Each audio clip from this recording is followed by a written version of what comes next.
Those are the words we all like to hear. Okay, people, that's a sign of no one saying anything stupid. Right, we are we are up to our last segment, if you remember, on miracles. Okay, so tonight we're just going to hopefully polish off the last elements of miracles. Last time, if you remember, we discussed two elements of miracles, really, classifying them. Um, as well as some bits towards the end. Open miracles, closed miracles, what's the norm? Messages within nature. We shared a beautiful Rasatyagon, if you don't mind me saying. And now we're up to the last couple of elements of miracles. The truth is, believe it or not, it might be shorter tonight. I know, famous rabbinic last words. Um, let's see how we get on. So let me share my screen as we try and do. Got sources here. Dum dum dum. Okay, can we see this? Yep. Fantastic. Okay, this was where we were up to last week. Okay, right. Let's go. What is the goal of miracles? Now, truth is, we've touched a little bit on this, but we're going to go further on this. And then finally, the thing I want to do at the end this evening is talk about why we don't have miracles nowadays. Right? Why are there no open miracles, basically nowadays? Okay, Leicester City winning football leagues aside, I mean like proper open miracles. Okay, so firstly, the Rambam, amazing Rambam here. The Rambam says that Moshe Rabbeinu lo hamidu bo Yisrael haminu bo Yisrael b'nei osos she'asa. He says we don't believe prophets because of miracles. Indeed, we do not believe Moshe based on miracles. Shamamin al pi osos yesh bili bedofi ef she'asot b'laf v'kishav. Amazing thing. That someone who believes based on miracles, they can always get it wrong. You can have sorcery, you can have magic, you can have witchcraft, you can have optical illusion, any of the above. Miracles are not there to prove things, I guess you'd call them theologically. Interesting, right? Now, does everyone agree with the Rambam? Not no, because otherwise it No. wouldn't be Jewish, you know. No, there are those like the Ran, one of the other commentaries, who says like, come on, miracles do play some role in verifying a prophet, just not all roles. In other words, it can contribute to the verification of a prophet, but not everything. And truth is, it could be we finish all the units here. One thing that I wanted to do originally, but actually didn't include in this manuscript, was prophecy in general. So it could be we'll do a couple of sessions about what prophecy is and how it functions and testing a prophet. It's not, I wouldn't say it's practical unless you're a budding prophet, in which case let me know. But it is very interesting in terms of how that works and dovetailing with the oral law. We'll get there one day. Okay, what do miracles do? So here is a beautiful. Just to go back to what was written above by I think the Rambam, like why is it saying believing in Moshe? Because surely it wasn't him doing the miracles; it was anyway Hashem. And the other question is, Mhm. um, didn't the miracles of the 10 plagues and the splitting of the sea have maybe at least a one-time theological impact, like it was meant to have a theological impact? So there's a difference between a theological. Well, first, we'll deal with the first question first. Those watching on video, this is Gideon from the Northern Hemisphere asking. But yeah, to just tackle the questions one by one. Firstly, it was Hashem doing the miracles, but remember, the Rambam is talking about the vantage point of the Jewish people. In other words, Moshe has come to them performing signs saying Hashem is about to free you, right? They are believing in Moshe. Obviously, Moshe is presenting us from Hashem, right? But the question is, why did they believe in Moshe? The Rambam says, not because of the miracles. Okay? They were not denying there was Hashem doing it, but it's the vantage point of the people in reference to whether to believe Moshe, number one. Number two, yes, miracles absolutely have messages and they're there for a reason, as we learned last week. But the Rambam still says they don't form the basis of our faith. Um, It but I doesn't mean, mean, go on. on the miracle, on the Exodus miracles in a category of their own that maybe is meant to. I mean, Hashem says the whole time, "I took you out of Egypt," and not only for us, but for at least the Egyptians, if not the whole non-Jewish world. Like it does feel like those were something that has very lasting, significant theological, faith-based impact. So definitely have impact, definitely significant, definitely all of the above. But those are, I would say, not alone the reason for faith, certainly according to the Rambam. Um, yeah, truth is, the question is, yeah, let's leave it at that for the moment, because otherwise we'll have to go on a very long discussion about what Yetzias Mitzrayim was. Um, Remember, there were the miracles in Egypt, and there was the fact that God did it for us and created us as a nation. Those dovetailed, right? And our experiencing Hashem as we left Egypt and continuing on Har Sinai, that was a major, that was the crux, and that was the core. Right? But miracles alone, the Rambam seems to say, those do not prove a religion, basically. Yeah, alone. Again, alone. Yeah, they Okay. contribute, they have messages, they're important. The Rambam's going to say similar about how important it is, but it's not miracles alone that do it. Okay, says the Ramban, and this is a beautiful Ramban, so much so, I'm going to read it. I'm actually going to read it. I'm going to read the English, and the Ramban says as follows: I will explain the reason for many mitzvahs. If you want chapter and verse, it is the Ramban in Parshas Bo, and it's a really lengthy piece, but it's really, really important. He says as follows: I'm going to explain the reason for many mitzvahs. From the inception of idolatry in the world, beginning of the days of Enosh, people started straying in their emunah. Some denied Hashem completely, claiming the world always existed, saying there was no Hashem who created it. Others say that Hashem did create the world, but said that he does not know what happens within it, as he's oblivious to what's happening within the world. Others say that Hashem did create the world, and he knows what occurs, but they deny that he runs the world. In other words, we've got denying God creating, denying God's involvement, and denying God's knowledge. Right? Sorry, 2 and 3, I got the wrong way around. Yeah, but you know what I mean, right? And therefore, there's no reward and punishment. Hashem has abandoned the earth. That's what people said, not Jews, others. When Hashem, or maybe some Jews, I don't know. When Hashem desires to benefit an individual or a community, he performs a miracle by changing the natural order, thus making it clear to everyone that the above ideologies are wrong. The great miracle demonstrates that the world has a God who maintains it, who knows and watches all. Right, so Gideon, this is an interesting point. Whether this is disagreeing with the above Rambam, right, or just you have to read the two together to kind of create some form of balance, is up for debate, right? But this is saying that miracles certainly have a purpose. In other words, it disproves this false conception or this misconception that God isn't involved in the world, right? And that's what we talk about in Yetzias Mitzrayim on Pesach. It also demonstrates, so when this when this miracle was foretold by a prophet, it also demonstrates the truth of prophecy, that Hashem speaks to man, that he reveals his secrets to prophets, thus the entire world is upheld. The entire Torah is upheld. And then he says an amazing thing. He says, because Hashem does not perform miracles in every generation to counteract every wicked person or denier, he commands us to remember the miracles that we ourselves have witnessed, to pass them down to our children and our children to their children. And he was very strict with such matters, like the Kares punishment for eating chametz, not offering the Korban Pesach, requiring us to write all the wonders we've seen on our hands and between our eyes. That's tefillin, right? That was write them on the parchment and then put them between our hands and eyes. On the doorposts, mention it daily every morning and evening in the Shema, reciting Emes V'Yatziv.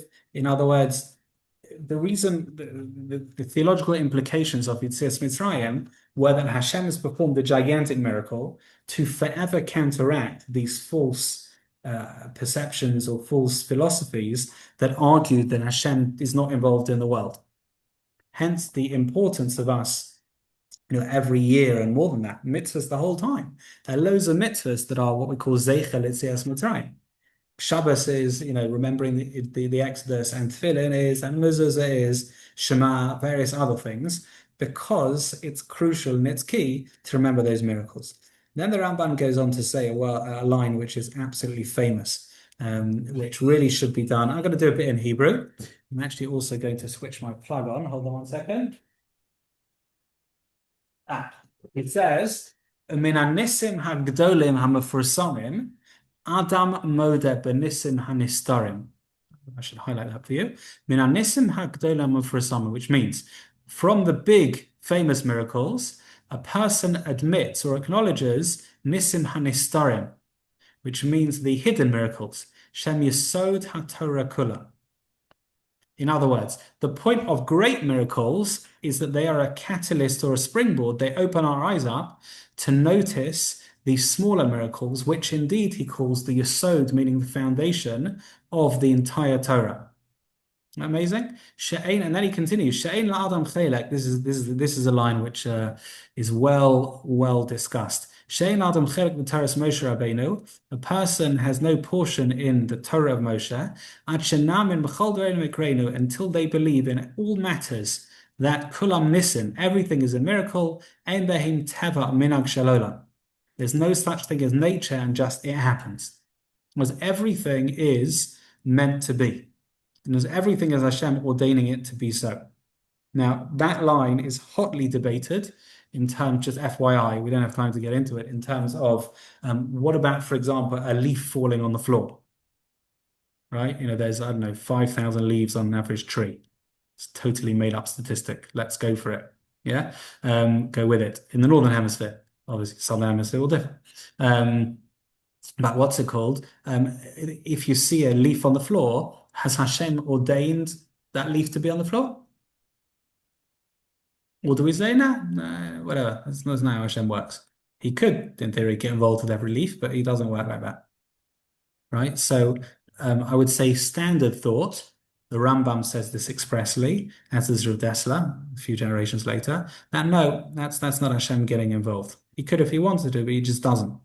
He doesn't, decide each different leaf, it's going to be that leaf. No, that leaf, that leaf. No, it's not what Hashem does, right?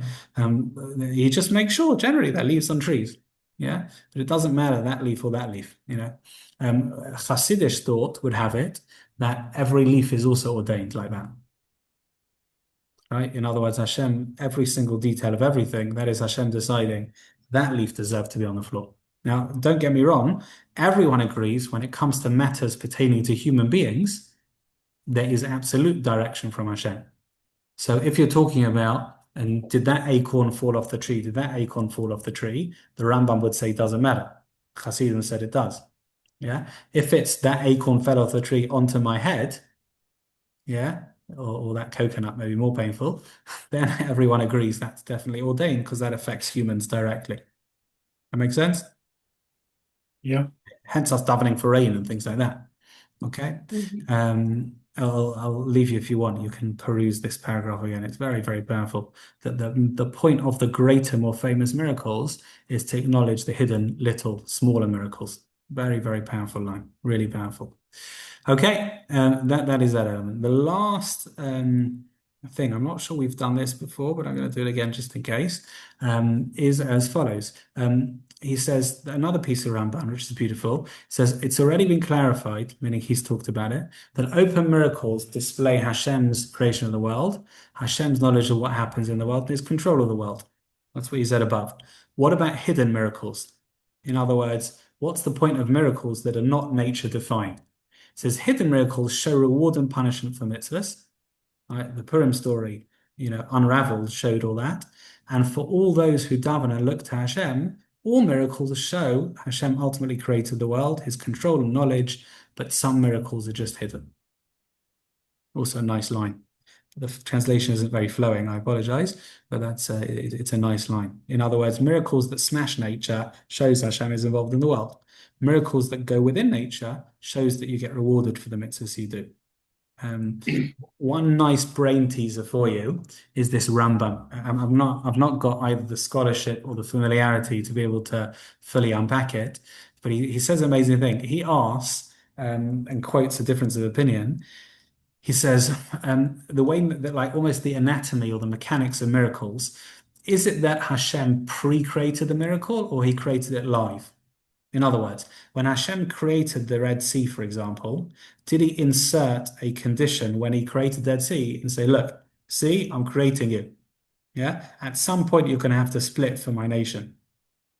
And as he pre-programmed the miracle into its kind of DNA, well, no, it was always just a sea, right? And Hashem said at that point, right, Jewish people are coming, go split.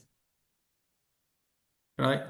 I guess 2 points on this. One is, does it matter? And two is, isn't there a Pirkei Avot where it lists all the things that Hashem did create? things that would be like used in the future. And I don't think the sea was one of them. So then maybe anyway, you would say that, like, so maybe there has to be then a blend. Some things were created on the condition you'd split later, and other things not, and you just did it live. Interesting. Yeah, good points. Good points. Again, I'm not so familiar with all of this, but good points. Yeah, excellent points. If you want to look at it yourself, if you're a person who likes looking up the sources, it's Moreh Nevuchim, the Guide to the Perplexed, 228, meaning section 2, chapter 28. Okay, one last thing, and then next week we're going to look at the phenomenon of the Jewish people. Amazing thing. This is the line I've written here. It's such a good one. A teenager once said this to me. Rabbi, if only I'd have witnessed miracles, I would believe in God. Yeah. It's the kind of thing you really want, like a good line to say back. You know, like given your attendance record, young man, it's a miracle that you're here. But either way, it's true. I mean, it is true. The teenagers, certainly, there's a schism because at the end of the day, you're teaching often about miracles and the Exodus and creation of the world. And you look around the world and you basically see what, for all intents and purposes, looks like a godless world. Like you don't see the sea splitting. Do you know what I mean? You don't see that anymore, right? You don't see that. You have to search, you have to look, you have to find, you have to be willing to look. But at the end of the day, those open miracles are not there. The question is why? Right? Why is that? You know, what happened historically? So I feel like we've touched on this before, but I think it's such a nice point. Rav Yonasan Eibschutz, who lived around 400 years ago, he in a drasha for Elul, which I think this time of year, he writes as follows, and it's an idea which is classically Jewish, repeated in many other sources. He says that there are effectively 3 stages of growth and inspiration, and history in turn has 3 different phases. Right? Firstly, you've got, he says over here, there's a person who initially regrets a sin. In other words, they've done something for themselves, so to speak. Then Hashem adds his own spirit of purity. But then, in other words, Hashem enables the person to feel kind of $1 million, so to speak, and really grow spiritually, I should say. And then Hashem takes away that inspiration to make sure the person does it themselves. It's the classic teaching a kid to walk situation, right? Where the kid doesn't know how to walk. You schlep the kid up very gently by his, I don't know, arm, right? Help the kid walk. And now the kid can see how it's done. You dump him down, back down. You dump him down again. Or dump him back down. And why? Because they've got to do it for themselves. So inspiration is the same. Hashem says, if I see effort, I'm willing to lift you up. But at the end of the day, I'm going to dump you back down again because you need to do it yourself. Yeah. So miracles basically work like that. In other words, they're phases in history of open miracles. The Rav Dessler over here says the same if you want to peruse it. They're phases in history of open miracles where Hashem says, fine, I'm going to do it all for you. Yeah, I'll do it. I'll do it. I'll give you all the inspiration. I'll show you how it's done. No problem. Yeah. But then Hashem says, but that's me doing it for you. That's not you. And therefore, there's going to have to be a phase in history, which is now, when Hashem says, I'm letting go. I need you to find me. Now, it's all very nice that I can light up the darkness, but it's not about me. It's about you guys lighting up the darkness. It's about you finding me. Right? And therefore, that phase in history is post-miracles, post-temple, post-prophecy, all of that. When the miracles are gone, Hashem says, I'm leaving it to you guys. Yeah, not I'm leaving the control of the world to you guys. I'm leaving the finding, or if you like, the expression of Emunah to you. In other words, they're purposeful phases to history. Open miracles where Hashem does it, phase 1. Then Hashem puts us into darkness and we work on it. And then you've got the last phase, which is once we've done that, we come back together, so to speak. That's called Mashiach. And those are the 3 phases. It's a beautiful idea. And relationships work like this as well. But can that be true? Like that can never have been Hashem's plan, at least not the ideal plan, for all of us, because we should, if we hadn't have blown it, still have the temple today, and that would have open miracles every moment. Yeah, so it depends what you mean by ideal. Meaning, if you're really doing ideal, then you want Adam not to be sinning, and Moshiach would have come very quickly, and we wouldn't be here. Yeah. If you're saying, well, you've got the Beis Hamikdash, even the Beis Hamikdash, it had miracles daily, but we didn't witness it the whole time. In other words, you lived in, I don't know, Netanya, right? Because you're English. Yeah, and you'd come down to the Beis Hamikdash, whatever, once a year, twice a year, 3 times a year. You'd see the miracles. You'd go back to plowing your field or whatever you did, right? And you'd go back to the world of, again, elevated nature, but nature, right? So yes, of course, there'd be an essence, an element of Hashem's presence, etc. But those miracles were not all pervading, not whatsoever. Again, heightened awareness, yes, but you do the miracles, then come back to real life, and then see miracles again, etc. And that's effectively how it would work. Good. Okay, next, let me introduce next week, and then we're going to finish early so you can all go to the playground and play football. Like this. Next rain. week, pardon? In the rain. Yeah, of course, it's England in the rain. So next week we're starting the unit called the Jewish People, and which I'd want to just break out certain questions, and maybe over the course of the week we'll add to them, which is as follows. Number one, the fact there's a Jewish people, is that, as we said, b'di'evad or lechatchila, meaning, was that the plan all along? Was Adam Jewish? Was Avram Jewish? Like, at what point did we need a Jewish people? Interesting question. Number two, is the concept of a Jewish people de facto racist? In other words, we believe that we have certain qualities or a certain mission. Like, isn't that kind of a little bit racist?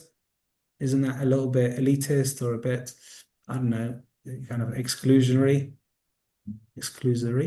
whatever, excluding? Or how does that work with, if you like, our common conceptions of racism, etc.? How does that work? Okay. And I guess more importantly, what are those roots? In other words, A, how is our mission different? B, what are those roots? How they express themselves? And kind of how do they all, I guess, how they all tie together? And then after that, we're going to look at Jewish unity. Meaning now we know what we are as a people. How important is it to be together as a people? Good?